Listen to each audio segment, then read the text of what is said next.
Sesaat lagi kita akan mengikuti embun pagi.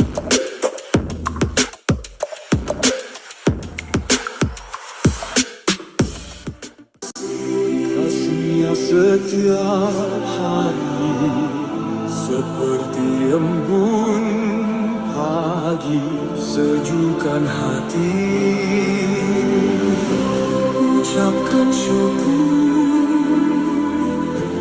Tuhan Yesus baik, biar kita tabur perkataan yang baik. Tuhan sediakan kebutuhanku, Dia akan cukupkan semua yang ku perlu. Dia sembuhkan semua sakitku, berikan damai sejahtera yang lampaui akalku. Tuhan buka jalan, pimpin semua langkahku. Dia tiang awan dan tiang apiku. Ayub 12 ayat 1 sampai 25. Tetapi Ayub menjawab, "Memang kamulah orang-orang itu, dan bersama-sama kamu hikmat akan mati. Aku pun mempunyai pengertian, sama seperti kamu. Aku tidak kalah dengan kamu. Siapa tidak tahu hal-hal serupa itu? Aku menjadi tertawaan sesamaku. Aku yang mendapat jawaban dari Allah bila aku berseru kepadanya. Orang yang benar dan saleh menjadi tertawaan. Penghinaan bagi orang yang celaka. Demikianlah pendapat orang yang hidup aman. Suatu pukulan bagi orang yang tergelincir kakinya. Tetapi amanlah kemah para perusak, dan tentramlah mereka yang membangkitkan muka Allah. Mereka yang hendak membawa Allah dalam tangannya. Tetapi bertanyalah kepada binatang, maka engkau akan diberinya pengajaran. Kepada burung di udara, maka engkau akan diberinya keterangan. Atau bertuturlah kepada bumi, maka engkau akan diberinya pengajaran. Bahkan ikan di laut akan bercerita kepadamu. Siapa di antara semuanya itu yang tidak tahu bahwa tangan Allah yang melakukan itu, bahwa di dalam tangannya terletak nyawa segala yang hidup dan nafas setiap manusia? Bukankah telinga menguji kata-kata, seperti langit-langit mencecap makanan? Konon hikmat ada pada orang yang tua, dan pengertian pada orang yang lanjut umurnya. Tetapi pada Allah lah hikmat dan kekuatan. Dialah yang mempunyai pertimbangan dan pengertian. Bila Ia membongkar, tidak ada yang dapat membangun kembali. Bila Ia menangkap seseorang, tidak ada yang dapat melepaskannya. Bila Ia membendung air, keringlah semuanya. Bila Ia melepaskannya mengalir, maka tanah dilandanya. Pada Dialah kuasa dan kemenangan. Dialah yang menguasai, baik orang yang tersesat maupun orang yang menyesatkan. Dia yang mengiring menteri dengan telanjang, dan para hakim dikebodohkannya. Dia membuka belenggu yang dikenakan oleh raja-raja dan mengikat pinggang mereka dengan tali pengikat. Dia yang mengiring dan menggeledah para imam dan menggulingkan yang kokoh. Dia yang membungkamkan orang-orang yang dipercaya, menjadikan para tua-tua hilang akal. Dia yang mendatangkan penghinaan kepada para pemuka dan melepaskan ikat pinggang orang kuat. Dia yang menyingkapkan rahasia kegelapan dan mendatangkan kelam pekat pada terang. Dia yang membuat bangsa-bangsa bertumbuh, lalu membinasakannya, dan memperbanyak bangsa-bangsa, lalu menghalau mereka. Dia yang menyebabkan para pemimpin dunia kehilangan akal dan membuat mereka tersesat di padang belantara yang tidak ada jalannya. Mereka meraba-raba dalam kegelapan yang tidak ada terangnya, dan ia membuat mereka berjalan terhuyung-huyung seperti orang mabuk. 1 Tesalonika 5. Tetapi tentang zaman dan masa, saudara-saudara tidak perlu dituliskan kepadamu. Karena kamu sendiri tahu benar-benar bahwa hari Tuhan datang seperti pencuri pada malam. Apabila mereka mengatakan, semuanya damai dan aman, maka tiba-tiba mereka ditimpa oleh kebinasaan. Seperti seorang perempuan yang hamil ditimpa oleh sakit bersalin. Mereka pasti tidak akan luput. Tetapi kamu, saudara-saudara, kamu tidak hidup di dalam kegelapan, sehingga hari itu tiba-tiba mendatangi kamu seperti pencuri. Karena kamu semua adalah anak-anak terang dan anak-anak siang. Kita bukanlah orang-orang malam atau orang-orang kegelapan. Sebab itu baiklah jangan kita tidur seperti orang-orang lain, tetapi berjaga-jaga dan sadar. Sebab mereka yang tidur waktu malam, dan mereka yang mabuk waktu malam. Tetapi kita yang adalah orang-orang siang, baiklah kita sadar, berbaju zirahkan iman dan kasih, dan berketopongkan pengharapan keselamatan. Karena Allah tidak menetapkan kita untuk ditimpa murka, tetapi untuk beroleh keselamatan oleh Yesus Kristus Tuhan kita, yang sudah mati untuk kita, supaya entah kita berjaga-jaga, entah kita tidur, kita hidup bersama-sama dengan Dia. Karena itu, nasihatilah seorang akan yang lain, dan saling membangunlah kamu seperti yang memang kamu lakukan. Kami minta kepadamu, saudara-saudara, supaya kamu menghormati mereka yang bekerja keras di antara kamu, yang memimpin kamu dalam Tuhan, dan yang menegur kamu, dan supaya kamu sungguh-sungguh menjunjung mereka dalam kasih karena pekerjaan mereka. Hiduplah selalu dalam damai seorang dengan yang lain. Kami juga menasihati kamu, saudara-saudara, tegurlah mereka yang hidup dengan tidak tertib, hiburlah mereka yang tawar hati, belalah mereka yang lemah, sabarlah terhadap semua orang.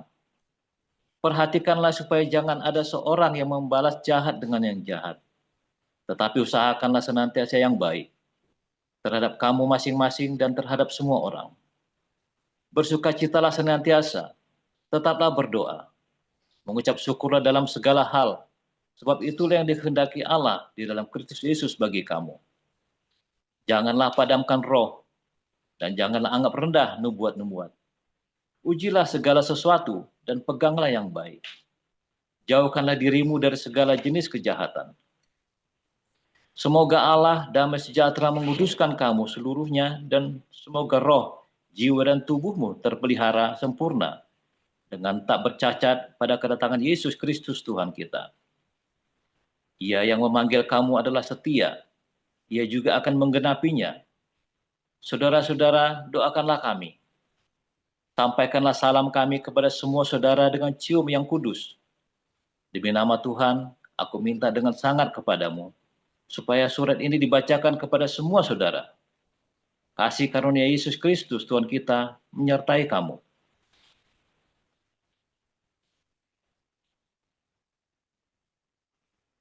Yesaya 35. Padang gurun dan padang kering akan bergirang. Padang belantara akan bersorak-sorak dan berbunga. Seperti bunga mawar ia akan berbunga lebat. Akan bersorak-sorak. Ia bersorak-sorak dan bersorak-sorai. Kemuliaan Libanon akan diberikan kepadanya. Semarak Karmel dan Saron. Mereka itu akan melihat kemuliaan Tuhan, semarak Allah kita. Kuatkanlah tangan yang lemah lesu, dan teguhkanlah lutut yang goyah. Katakanlah kepada orang-orang yang tawar hati, kuatkanlah hati, jangan takut. Lihatlah, Allahmu akan datang dengan pembalasan, dan dengan ganjaran Allah, Ia sendiri akan menyelamatkan kamu. Pada waktu itu, mata orang-orang buta akan dicelikkan, dan telinga orang-orang tuli akan dibuka. Pada waktu itu orang lumpuh akan melompat seperti rusa, dan mulut orang bisu akan bersorak-sorai, sebab mata air memancar di padang gurun, dan sungai di padang belantara. Tanah pasir yang hangat akan menjadi kolam, dan tanah kersang menjadi sumber-sumber air. Di tempat serigala berbaring akan tumbuh tebu dan pandan. Di situ akan ada jalan raya yang akan disebutkan jalan kudus. Orang yang tidak tahir tidak akan melintasinya, dan orang-orang pandir tidak akan mengembara di atasnya. Di situ tidak akan ada singa, binatang buas tidak akan menjalaninya, dan tidak akan terdapat di sana. Orang-orang yang diselamatkan akan berjalan di situ, dan orang-orang yang dibebaskan Tuhan akan pulang dan masuk ke Sion dengan bersorak-sorai. Sedang sukacita abadi meliputi mereka. Kegirangan dan sukacita akan memenuhi mereka. Kedukaan dan keluh kesah akan menjauh. Demikian firman Tuhan. Haleluya. Firman Tuhan selalu baru setiap hari ketika kita menanti-nantikan Tuhan dengan penuh cinta, dengan penuh belas kasih. Saudara, jangan lupa terus berbuat baik, ya. Jangan lupa terus berbuat baik dan selalu bersukacita di padang gurun. Aduh, ini paling retorika. Saudara, di padang gurun mana bisa bersukacita? Ayo, saudara, jujur. Siapa di sini yang bisa bersukacita selalu di padang gurun? Mungkin 1 dari 1 juta orang Kristen kali, saudara. Ya, saudara ya. Bisa bersukacita di padang gurun. Kita ngomong yang realistis saja, saudara. Kamu lagi banyak hutangnya, kamu lagi sakit-sakitan terus, saudara ya. Istrimu lagi meninggalkan kamu, anakmu kena narkoba, kamu bisa gitu bilang sukacita, saudara. Ya, saudara ya. Bagus nggak ngeluh ya. Tiap hari ngomel-ngomel terus, aku senggol dikit ngamuk ya. Itulah padang gurun, ya.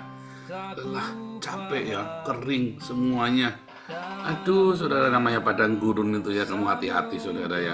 Di padang gurun itu semua dosa itu ada di sana, ya kan? Hawa nafsumu yang sejatinya kamu tuh keluar semua tuh di padang gurun tuh. Karakter aslimu tuh keluar semua tuh di padang gurun itu. Benar nggak? Kita harus jujur, saudara, pada kenyataannya. Padang gurun itu tempat yang luar biasa. Ya, dan untuk bisa sukacita di padang gurun itu bukan perkara gampang. Kamu bisa, saudara, yang kamu bisa. Yang paling mungkin jangan mengeluh, diem.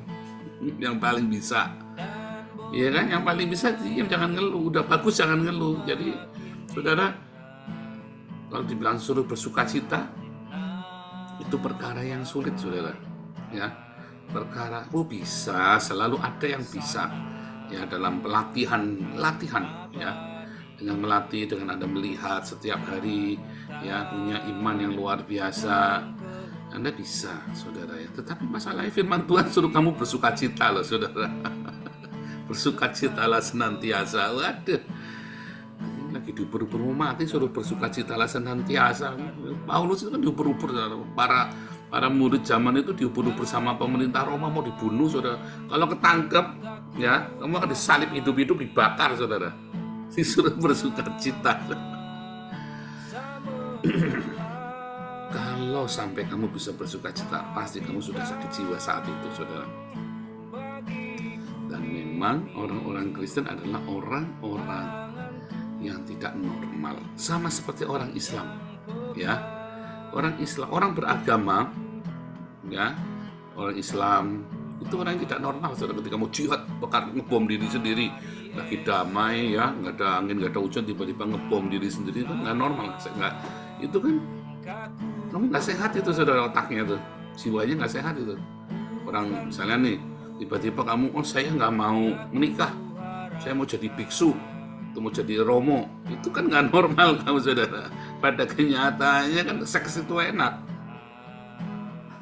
ya kan? Itulah orang-orang beragama, orang-orang tidak normal. Termasuk orang Kristen, ketika kamu dalam penderitaan disuruh bersukacita, ampuni musuhmu, itu juga nggak normal, saudara. Gitu, kamu punya musuh palingnya gebuk, saudara. Musuh dia baru nyolek anakmu, baru bikin nggak bener sama anakmu, mau saya ketemu ya tak gebuk dulu, nggak urusan. Ngampuni nanti, urusan ngampuni urusan Tuhan, katanya Putin. Tugasku adalah ngebuki kamu. Waduh, ya. Coba kita tetapkan, coba kita realistis dulu, terima dulu, saudara. Yang serealistisnya itu seperti apa, ya kan? Yang realitanya itu seperti apa, kita terima dulu, ya. Nah, lalu kita bilang yang tidak normalnya, saudara. Ya, ketika ada Roh Kudus di dalam hidup kamu, di padang gurun kamu bisa bersukacita, saudara, ya. Kalau ada Roh Kudus di dalam hidup kamu, saya nggak cerita retorika yang ini, tapi retorika yang ini. Apa itu Roh Kudus? Kamu punya rema, ya. Tiap hari ada rema. Rema itu ya, kalau kamu eureka, ya, menemukan sesuatu, nyahu, mantap, saudara. Menemukan ketagihan kamu dengan padang gurun, ya. Di padang gurun itu kamu melihat mujizat, saudara. Oh sebentar, kalau kamu melihat mujizat di padang gurun, ketagihan nggak, saudara? Siapa yang ketagihan mujizat? Ya, lagi kepepet, tiba-tiba, ada mujizat, saudara. Kamu ketagihan, Tuhan lain kali biar kepepet lagi, Tuhan. Saya biar lihat mujizat lagi. Bohong kamu, saudara. Lain kali bilangnya jangan kepepet lagi, ya. Masalahnya kalau kamu nggak kepepet kan nggak ada mujizat. Kalau kamu tidak kepepet masalah keuangan, kamu tidak akan pernah mendapat mujizat keuangan. Kalau kamu tidak ada kepepet masalah kesehatan, kamu tidak akan mendapat mujizat kesehatan. Kalau kamu tidak punya kepepet masalah keluarga, kamu tidak akan mendapat mujizat keluarga. Tetapi itu kan mujizat itu tidak ketagihan. Mana ada kamu ketagihan mujizat hari ini, ya Tuhan kirim aku sakit lagi, Tuhan, supaya aku punya mujizat lagi, ketagihan mujizat kesembuhan, saudara. Kan bohong banget, saudara. Kamu mau dikena cancer, besok lagi kena stroke, nanti besok lagi kena sakit panu, saudara, besok lagi kena kudis, besok lagi kena mimisan, minta mujizat, kan tidak mungkin, saudara, ya.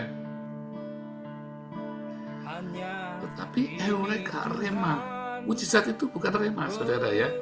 Mujizat itu cuman selewatan, bonus, ya, bonus.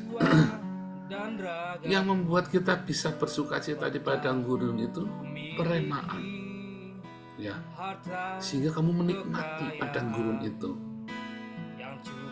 Makanya para nabi, para rasul suka pergi ke padang gurun karena mendapatkan peremaan. Sebelum Yesus pergi melayani, bertugas dia pergi dulu ke padang gurun. Yohanes juga sama, ada suara berteriak berseru-seru di padang gurun. Elia juga sama, pergi ke padang gurun 40 hari 40 malam. Setiap orang akan mengalami padang gurun, ya. Dan padang gurun itu nggak enak. Kalau bisa kita nggak masuk sana. Ketagihan, kalau ketagihan Yesus bolak-balik ke padang gurun 40 hari, saudara. 40 hari 40 malam nggak makan. Saya cukup sekali saja puasa 40 hari 40 malam, udah kayak mau mati. Sekali lagi suruh puasa 40 hari 40 malam kok rasanya nggak mau, ya, saudara, ya. Kalau suruh saya masuk ke padang gurun lagi, mau nggak? Aduh Tuhan, kalau bisa jangan, Tuhan. Ini serem, ya. Saya aja sekarang lagi ngelirik stand up, deg-degnya minta ampun. Kita tuh Tuhan. Saya kan nggak pengen kritis Den Haag, tapi Tuhan tolonglah supaya saya dikuatkan. Ya, supaya saya dikuatkan. Ya kita bertumbuh ya, bertumbuh kita ya, komunitas kita pasti. Itu kan deg-degan. Deg-degan yang paling pertama apa? Siapa yang mau datang? Kita nggak kenal. Anak saya tidak sekolah di Den Haag, kita tidak ada di Den Haag, kita duduk masuk Den Haag, ding, kita buka saudara, nekat sekali, kita nggak ada kenal orang. Sekalinya kenal orang Indonesia, bukannya dibantu malah kita dikerjain saudara. Ya kan, dikumpul malah dikerjain sampai mereteli satu-satu ya, udah banyak mereteli satu-satu. Kita ngalamin gitu ya. Tetapi saya sudah ngerti, dari awal saya sudah ngerti, makanya saya sudah jaga-jaga ya. Begitu saya sudah menunjukkan gelagat nggak baik, langsung saya cut saudara. Saya bilang ya, kami tidak butuh volunteer, kami butuh orang komitmen. Karena pekerjaan yang saya lakukan adalah pekerjaan yang sangat besar dan sangat berat. Jangan datang dengan volunteer suka-suka ya. Volunteer buat orang Indonesia itu datang suka-suka dia ya. Namanya suka-suka ya, aku mau datang, aku suka datang, aku datang, enggak ya enggak. Kalau volunteer di Belanda, kamu kalau sudah janji kudu datang saudara, walaupun kamu nggak dibayar. Kalau enggak, kamu udah nggak usah, kamu akan diberhentikan ya. Namanya volunteer atau vrijwilliger ya. Vrij itu bebas, kehendak bebas.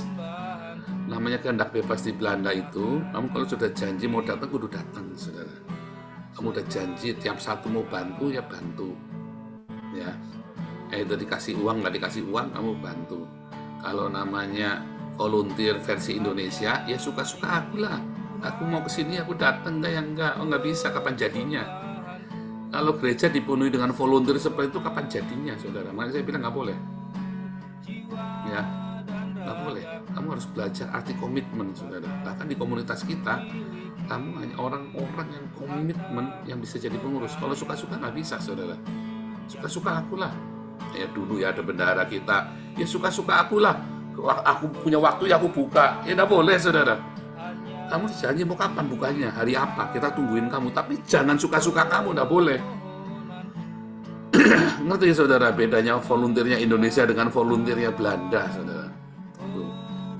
Dan saya tahu betapa berat ketika kita ngerintis Belanda ini ya.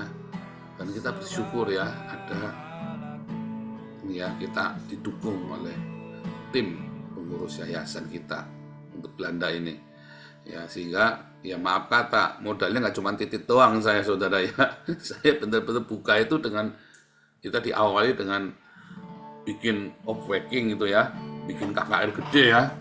Saya datang 100-150 orang 2 hari berturut-turut, sehingga orang tahu kita dan kita bisa kasih makan setiap seminggu 2 kali ya, kasih makan saudara kita ya.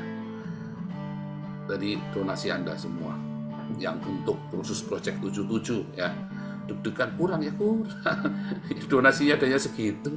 Kalau adanya lebih ya kita dengan senang hati. Ya saya nggak akan deg-degan. Ya, tapi kita harus andalkan Tuhan. Ya ada hal-hal yang kita harus andalkan Tuhan. Ini bukan padang gurun. Di tanah perjanjian pun kamu harus kerja. Ya membajak. Ya kamu harus beternak, menggembalakan kambing domba. Capek. Ya menghadapi singa beruang. Tetapi Tuhan janji, kamu menabur, kamu akan menuai. Padang gurun yang dulu saya lalui selama saya di Indonesia, saya mengalami padang gurun. Padang gurun itu bersorak-sorai, akan berbunga, berbuah lebat, saudara. Akan mengalir aliran sungai. Ya, di padang gurun itu ya penuh dengan air mata. Ya, padang gurun itu penuh air mata. Anda semua di padang gurun pasti penuh air mata. Tapi yang paling penting jangan mengeluh, diam. Makanya setiap ngelilir latih. Terima kasih Tuhan. Dilatih saudara, setiap tidur ngelilir, dalam mimpimu, dalam liliranmu itu, dan kamu lagi rem itu ya. Terima kasih Tuhan. Terima kasih Tuhan. Walaupun merintih hatimu saudara ya. Itu akan melatih seluruh sel-selmu ketika digebrak kamu kan bilang thank you Jesus. Bukannya digebrak keluarnya cuma serapah, tapi digebrak keluarnya thank you Jesus. Dan untuk karena yang lebih berat lagi, terima kasih Tuhan, sambil menangis. Tetapi di padang gurun itulah kamu melihat mujizat-mujizat setiap hari. Tentu saya berkata itu nggak akan bikin kamu ketagihan. Nggak ada orang bolak-balik mau kesulitan keuangan, sakit penyakit, terus setiap hari ada pencobaan, ada musibah, nggak mungkin.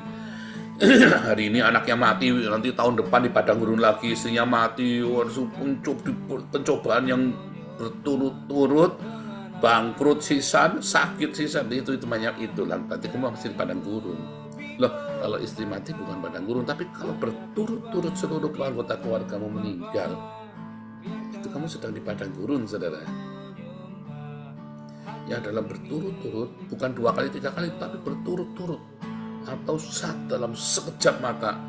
Ya, kayak teman saya itu ya, tenggelam 8 orang. Papanya, mamanya, kakaknya, adiknya, semua 8 orang. Mati semua, cuma dia yang selamat. Satu keluarganya hilang semua. Nah, itu kamu sedang dalam sesuatu, ada sesuatu tuh. Ya. Terus kamu ketagihan begitu, yang begituan, saudara, ketagihan. Nggak mungkin. Tetapi kamu bisa bersuka cita dengan menjadi tidak normal, menjadi bukan manusia biasa, tapi manusia tidak normal, yaitu manusia yang dipenuhi dengan rema. Ya, kenapa? Karena di padang gurun itulah kamu mendapat banyak sekali pengajaran-pengajaran, ya, yang sangat membuat kamu menjadi bersuka cita. Pengajaran-pengajaran di padang gurun itulah pengajaran-pengajaran yang real. Sebab ketika kamu tidak pernah masuk padang gurun, kamu nggak pernah mengucap syukur tuh apa namanya pencoba, apa namanya diberkati dibanding dengan pencobaan. Karena kamu selalu ada di padang, karena kamu ada di padang gurun, begitu ada burung puyuh datang, kamu mengucap syukur. Biasanya nggak makan daging, hari itu makan daging. Di padang gurun itu tiba-tiba ada air, kamu mengucap syukur. Biasanya kering kan, tiba-tiba ada air. Kalau kamu ada di Belanda, orang Belanda nggak mengucap syukur tuh, mandinya pakai air minum tuh. Ya, kemarin saya ngomong sama Marcel, ada beberapa orang di Pastori tersinggung karena nggak boleh berendam. Kita kan punya bathtub tuh di Pastori. Lalu setiap hari berendam di bathtub pakai air panas, saudara. Lah tetangganya ngamuk-ngamuk, saudara. Yang punya Pastori juga cerita sama saya. Di tagihan airnya banyak, kelihatan penggunaan airnya banyak, tiap hari berendam di bathtub pakai air panas. Bayangin, kamu nggak nyadar di Belanda ini air mahal, ya. Kamu rasanya air di Indonesia air isinya bakteri E. coli yang buat berendam, ya kan? Kamu rasanya ya kan? Itu kalau kamu berendam di bathtub di Belanda, sama saja kamu berendam air aqua itu, saudara. Ya, sama aja kamu berendam air aqua dikasih heater itu, dipanasin itu loh, saudara. Ya, kalau satu itu isinya 50 liter, maka kamu sedang kalau 50 liter, 500 liter, bathtubnya 500 liter, berarti kamu sedang berendam dengan 25 galon air aqua. Itu ya, saudara ya. Sama saja, karena air minum di Belanda itu kamu bisa minum dari keran, kamu buka keran langsung kamu minum, saudara ya. Air yang kamu buat mandi, buat cebok itu juga air yang sama yang buat minum, langsung tanpa kamu masak lagi. Kalau kamu tidak merasakan nggak ada air kamu buang-buang tiap hari, saudara. Ya, kamu buang-buang air tiap hari karena kamu tidak menghargai, tidak tahu airnya itu dari mana. Orang Belanda itu, kenapa orang Belanda mandinya itu nggak setiap hari, saudara? Bukan karena dingin, bahkan musim panas saja mandinya nggak tiap hari. Kalau kami karena dari Indonesia kebiasaan mandi sehari 2 kali. Ya, itu pun saya sekarang mandinya cuma sehari sekali, ya, tapi tiap hari mandi. Kalau Pak Iman kemarin ngajari jangan, nanti kulitnya rusak. Tapi memang karena airnya mahal, saudara. Airnya itu mahal. Ya. Kalau kamu tidak merasakan padang gurun, kamu nggak tahu apa ucapan syukur. Kalau kamu tidak pernah merasakan di Indonesia, tapi ada orang yang kurang ajar, itu tadi orang-orang Dusila. Di Indonesia air dibuang-buang, padahal banyak yang kekurangan. lalu kamu masuk ke Belanda, mentang-mentang kamu nggak bayar, ya karena tinggal di pastori, kamu mandi bathtub tiap hari, saudara. Tapi bathtub, mandi air panas di bathtub, udah nggak jadi mandi, ditiam ke begitu aja, ada buang airnya, saudara. Dan kelihatan tagihan airnya kan bengkak. Waduh, saya sampai ditegur, saudara, bolak-balik ditegur. Saya kasih tahu, marah orangnya, saudara ya. Singgung, dia nggak mau dipastori lagi. Ya nggak apa-apa, nggak usah. Saya juga nggak rugi apa. Kamu nggak di sini tuh saya nggak rugi. Saudara, kalau saya nolong kamu, terus kamu tinggal di pastori, terus kamu kurang ini kurang itu, saya tuh nggak rugi apa-apa, saudara. Orang ini berpikir saya ngarap-ngarap dia tinggal di pastori supaya ini enggak, saudara. Kadang-kadang kita bantu orang nggak sadar kita bantu ya, saudara ya. Lalu nggak terima kasih, seakan-akan itu kewajiban kita buat bantu dia. Ya padahal aku bantu kamu udah repot tuh. Dan saya orangnya biasa aja, nggak sungkan. Kalau saya mau usir orang, saya usir, saudara. Ya kalau saya usir orang, saya orangnya nggak sungkan ya, saudara ya. Dulu saya sungkanan, nah itulah naif. Ya kalau kamu orang sungkanan, kamu tuh orang naif, saudara. Katakan iya, enggak ya enggak. Ya, orang berbuat kebaikan itu, saudara, buat kebaikan itu kamu harus punya ukuran. Ya, harus ada ukuran supaya kamu jangan dimanipulasi. Ya, hati-hati ya dengan hikmat. Di padang gurun kamu akan belajar semua hikmat itu, saudara. Sebab kalau kamu dapat semuanya dengan mudah selama hidupmu, kamu akan gampang dimanipulasi orang. Kamu tahu mengapa orang Israel dibilang pelit lah, dibilang kikir lah, tapi orang Israel ini, orang Yahudi ini, donasinya ada di mana-mana. Tapi kalau kamu pergi makan sama orang Israel, tidak akan dia membayarin kamu, saudara. Dibilang orang kikir pelit, tapi donasinya di mana-mana. Dia tahu bagaimana cara dia membelanjakan, menolong orang.